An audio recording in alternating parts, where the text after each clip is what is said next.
Hey, it's Magnus here, and in this video I am just going to be answering your questions. That's all that's going to be in this video.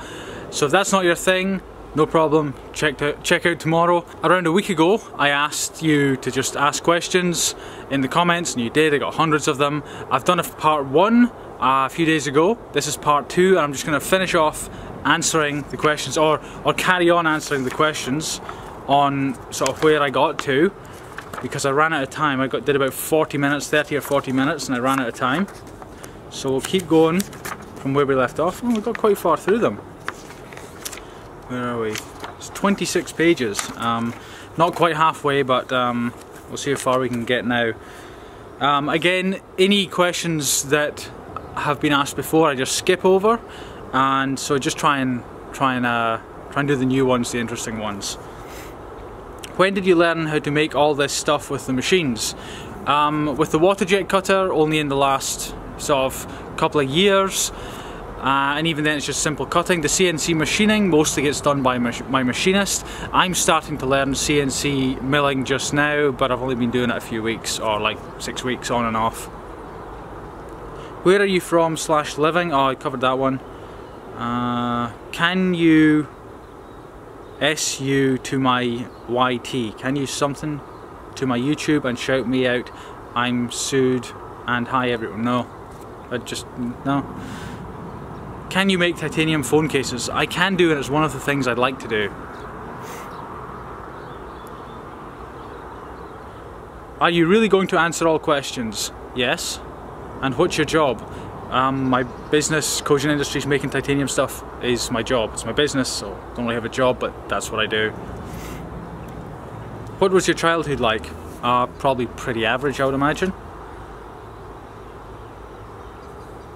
Whereabout do you live in Scotland? I don't live in Scotland now. I'm from Scotland. I live in New Zealand, but I grew up in the Shetland Isles until I was sort of in my late teens, early 20s, something like that.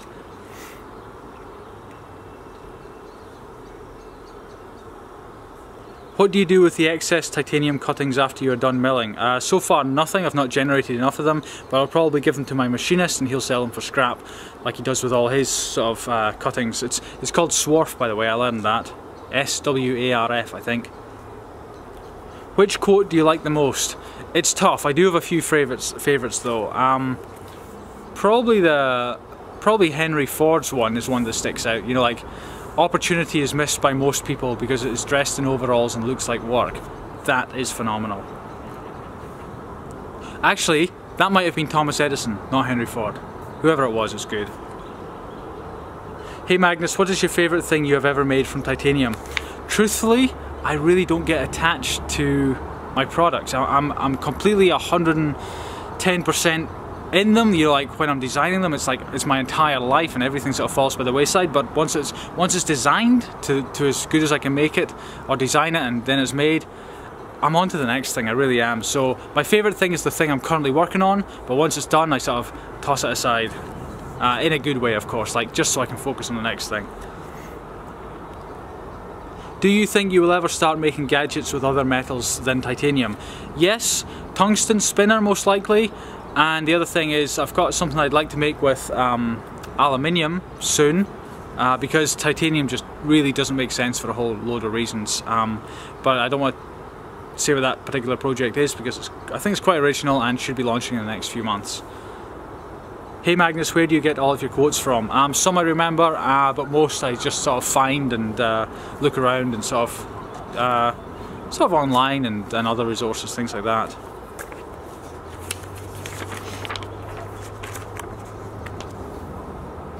How long have you been working with metal? Also, how long will you be on YouTube? Working with metal for about 3 years or so. On YouTube, not sure, just doing it every day. Although I have just passed the 1 year milestone.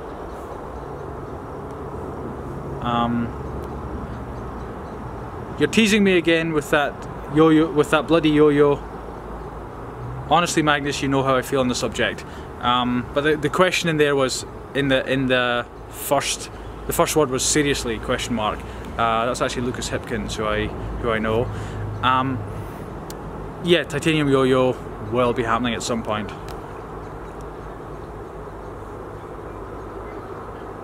And what is holding you back from moving into the new shop? long story short, we're tumbling 1400 titanium cheese slicers and vegetable peelers, another 1500 titanium pens and mechanical pencils. Sorry, I'm getting bitten by various flies on the grass here. And so we got about 4 to 6 weeks of solid tumbling all day every day. And so if I move that tumbling stuff to the new workshop over in Tauranga, then it means I've got to travel there, maybe even sometimes twice a day. It doesn't make sense. So once this couple of projects are over in the next month or two, then I'll make sure everything's moved there, and then I'll move here from this house here. Oh, I can't remember where I was. Hello Magnus, have you ever considered making a spinner with a body that is mostly a sphere? Yes, I have, and it's something I almost certainly will do on the milling machine very soon.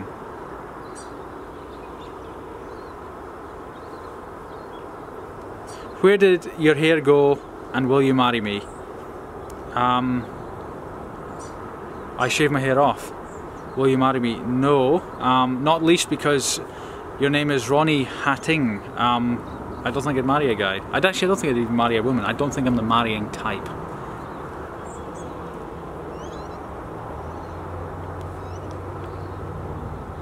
How much have you spent on everything in your workshop, including all the titanium you have lying around? And how much does it cost you on average to make a basic spinner? Start that one again. And how much does it cost you on average to make a basic fidget spinner? I screwed it up the second time as well. You get the idea though. I've not made any production ones yet, but on the milling machine, it's hard to gauge. I mean, the titanium isn't much, but it's my time through the day. And you know, if you're in business at all, you know there is opportunity cost. If you're not in business, it's not something you really know about. But when you're in business, and I take 6 hours to stand in the workshop and, you know, start making a fidget spinner, that's 6 hours that have been taken away from some other part of my business, where, you know, like there could be a big return on investment. So, you know, it's really hard to put a specific dollar figure on it because there's opportunity costs in other areas. But, you know, running of the machine and stuff, you know, it's not that much. It's so difficult to gauge. It really is. I just do prototypes to sort of grow this channel, really. Oh, and the first part was how much have you spent on everything in your workshop? Oh, it's hard to tell. Like maybe 1, 2. Somewhere between 200,000 and 300,000, but a lot of it, most of it probably, is still owned by the bank. You know, it's like on loans and I'm repaying it back. I think that's probably about right, in that area anyway. Could you do auctions for your prototypes? Possibly not the prototypes I've done so far because they've been really scrappy, but in future ones, maybe, because you know, it could generate a bit of interest and, you know, more YouTube views and that kind of thing. You know, it's sort of like win-win for everyone involved. He said every single question. Hey Magnus, how much child support do you pay? How much debt are you in, and what made you think of YouTube as a marketing platform for your business? YouTube, just because video is a big thing. I watch YouTube. It's you know, it just ties in really well, I think, with what I'm doing, you know, with you know, machining, showing the process, and then I've got products I can offer for sale. So it, you know, there's an incentive for me to keep going because it keeps my business going. How much debt are you in? It varies. Like right now, probably like a couple 100,000, something like that. And the child support thing, I don't think you need to know that. Magnus, are you planning on making a fountain pen? Yes, probably at some point. I get asked for it a lot.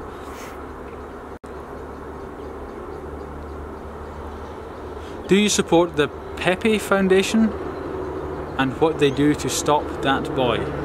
I have no idea what any of that is, so the answer is probably no. Where are we? Right.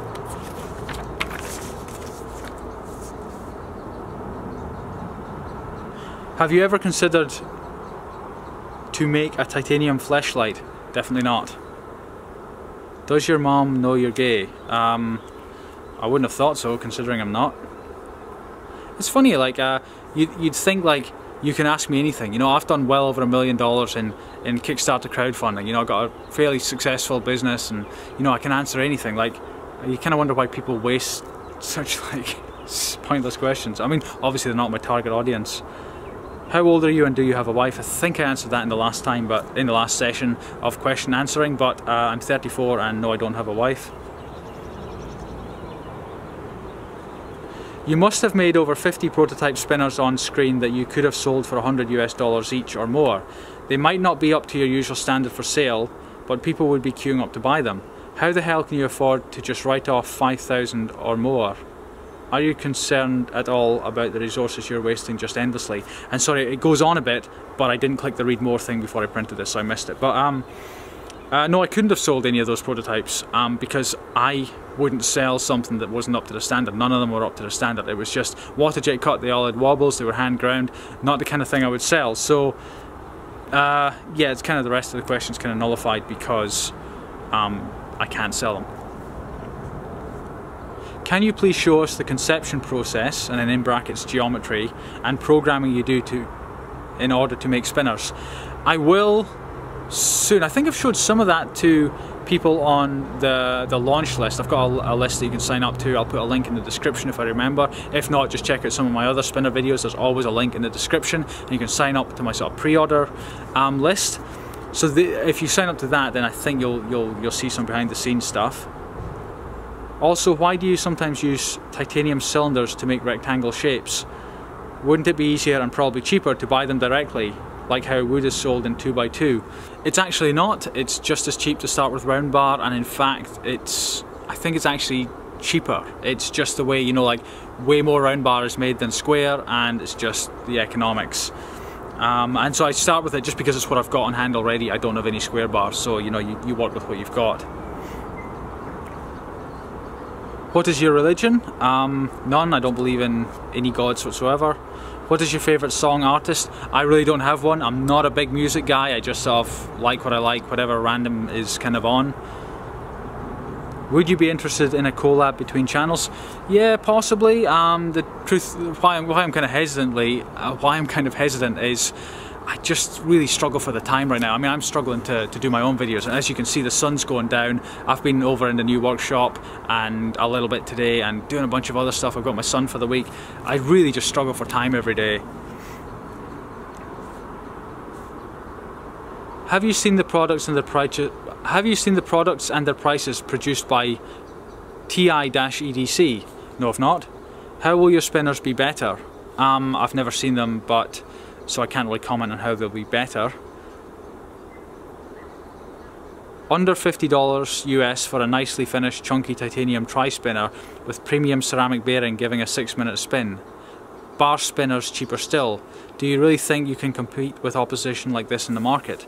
To my mind, I'm not really competing with that. I don't really compete with anyone. That's not the way I look at it. I produce my solution, which is the best I can come up with. There's a particular style which is minimalist, functional, but still looking good. And I just make it. I make it for, you know, I make it as cheap as I can. But you know, like the quality and everything always comes first. So yes, I have to be higher in price. So you know, if you know, if people are attracted to that spinner and that's what they're after, that's fine. If people are attracted to my spinner and you know, it may be 3-4 times the price, that's fine. But you know, I'm not competing with anyone in specifically or with any other market really. I tend to just do my own thing. Will you send me brass knuckles? No. Which specific spinner or spinners are you looking forward to sell the most in the future? I think I answered this in the last video. Just the bar spinner, because it's so fidgetable, and I've just ordered some ultra high end, possibly the best full ceramic bearings available. I won't tell you the price of these an individual bearing because it would make your eyes water. It really would. Made my eyes water. But it's fine. It's got to be the best, so it's okay. So I want to see what that's like with that. I've been making fidget spinners since September 2016, first out of wood, then 3D printing, and now I've been working with brass and aluminium. I think your spinners are awesome, thank you, and I was just wondering where you buy your titanium sheets. I buy it from both the US and China, so I buy them from both. It just sort of depends what I'm after. Can you try to create a fidget toy, get rich, and give me some money, please? No. To the last one, I am trying to create a fidget toy, and I am on my journey to becoming rich, although that's a relative term. Water time. Hi Magnus, how about making a titanium generic tri-spinner?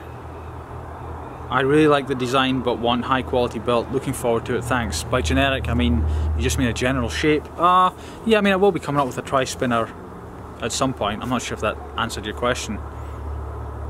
Would you please talk about your thoughts on the titanium knife you mentioned? Would it be an integral design? I can't remember what integral is. Is that when the handle's just one piece? I would like to do that, for sure.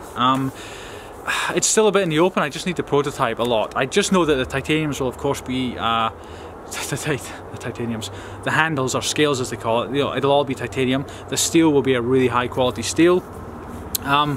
It's not going to be a cheap knife. I think it will be in the $1,000 US range. I've just got to see, you know, how it pans out. Again, as with most of my products, I will be making like the ultimate, you know, version of it. So yeah, we'll see how that goes. What's your favourite car manufacturer? Probably BMW. I've had two BMWs. They were both disasters. Like, unbelievably great cars to drive, but they were old and scrappy, as with kind of most of my cars that you see me driving in the videos. That's like the most newest car I bought. I bought it when I was a year and a half old for the business. It's on like a loan. I do monthly repayments, but I just really needed it for a business because my current car was so unreliable. But yeah, BMW. Even though I've only had bad experiences, I want to buy a newer one at some point.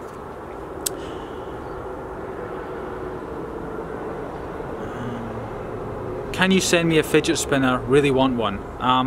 Yeah, sure. Just wait till they come on sale and you can order through my website most likely. What is the biggest thing size-wise you have ever made or attempted to make out of titanium? It would be the pill pots. I think you would, if you'd watched yesterday's video, towards the end of yesterday's video, oh sorry, day before yesterday, there was these sort of big pill pots, 45 millimeters diameter, so about that, and then about that long. They're machined, about 90% of the material is removed, made out of a big solid bar of titanium. So that's the biggest thing. It is getting really dark now, so I will have to answer a couple more questions, and I think that'll be it for just now, and I'll have to do a third part, of course. How do you use all thus machines, or how do you use all these machines? I don't know, you just use them. Because your products are very high in value, could you consider custom engravings or embellishment options? Maybe a unique name or number, thanks. It's something I considered with. I mean, it's something I've considered. Just not set up for it really. You know, I work with my machinist, and he sort of does production, and so there's sort of a bit of a gap between me and the orders that come in and the people who order them, and my machinist who sort of sets up a production run. So it's kind of difficult because it's not in-house. I could laser engrave. I don't have a laser engraver yet, anyway. But right now, truthfully, it's not something. I've got other priorities and things I want to focus on. So I might do it, but it certainly won't be anytime soon. Are you Swedish? No. Can you try making a handheld titanium pencil sharpener? And also, did you play any sports growing up? Yeah, pencil sharpener would be cool. I'll consider it. Most likely I probably won't make it because I've got the titanium mechanical pencil, and therefore that's my sort of solution to it. Rather than a pencil and a pencil sharpener, you got a titanium mechanical pencil that never needs sharpened. I don't think I played any sports. I did play squash for a while, but that's when I was quite a bit older. I think I'm going to call it a day at that. I want to stop before the footage gets grainy. I will of course leave you with a quote. It's one I've said before, but I really like it, and it's something to keep in mind when you're doing sort of self-absorbed YouTube videos, and it is by Benjamin Franklin, and he said, "A man wrapped up in himself makes a very small bundle."